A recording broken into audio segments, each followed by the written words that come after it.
as long as I can remember, I've wanted to find a way where cars can travel seemingly under their own power. Instead of trains running around in circles, there would be cars without any visible means of propulsion. Even though I'd built something that could do this close on 20 years ago. Enter Magnorail, a chain drive similar to a bicycle chain with magnets attached that draws the vehicles through a membrane along a road surface in what looks like a very realistic scene, with no slots. On my diorama, I've coupled Magnorail with Fowler car system so that your eyes have a different traffic flow. When it came to building my little town, I wanted the Fowler car system alongside the Magnorail for some of the way. I'd done this before on my pre-Magnorail layout. The people at Magnorail suggest you use photo paper or card for the road surface. I tried this but was really disappointed when I started to add color to it. Being paper, it's a little absorbent in my opinion, so I decided to go with 0.4mm plastic card. A really good thing about the plastic road surface is that it takes paint very well. But remember, with paint you're adding to the thickness, so check often as you do this that the vehicle's magnets still work on the membrane of the road surface. Then seal it with a flat, clear acrylic spray. I use Tamiya. Magnorail is very good, but there'll come a time when you overload it. With this in mind, I built a lighter weight truck. This was so Magnorail didn't have a problem moving the vehicle around.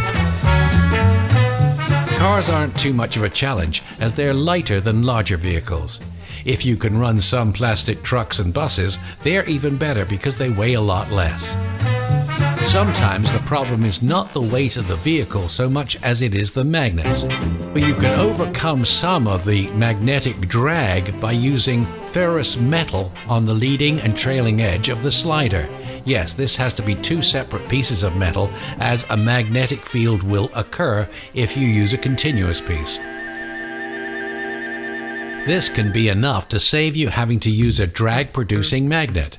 Drag is nothing you can avoid, but you can lessen it. Also check that any car you intend to run has all four wheels freely turning. You'd be surprised the number that don't. You'll see I have a motorcycle. It took a while to get the bike's metal sliders to work.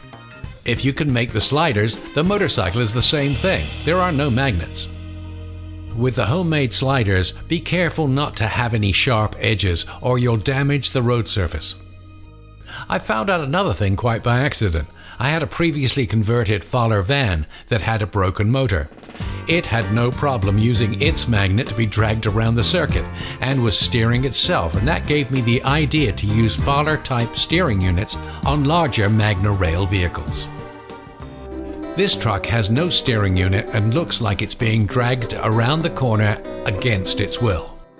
But with the addition of a Fowler-type steering unit, you'll notice the ease of which this truck takes the corner. Not only does it look better, but the resistance is a whole lot lower and the truck seems to glide around the turn, which is great for Magnorail because it represents less weight. This Austin truck was the first truck to have the steering unit. A very lightweight London bus was next. This was a Tower Models kit, but with most of the heavy molded plastic removed and a new Fowler steering unit added. Then came this Dodge dump truck with a hefty load of sand on board. Following that was what I considered the hideous horse box, which was so ugly in factory-finished tangerine paint. But here's the thing, once you stripped off the paint, the beauty of this BT model's body was revealed. The strip finish contributed to a really easy paint job. A Dodge truck cab was kitted out in a dilapidated green color. It really is the kind of thing that if you saw it on the real road, you'd steer well clear of it.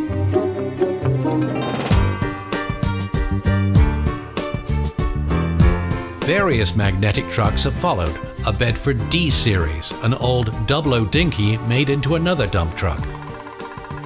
Then I wanted an American car, but in the correct scale of 1/76. They just don't make these in this scale. So I 3D printed a 1961 Chevy Impala SS 409.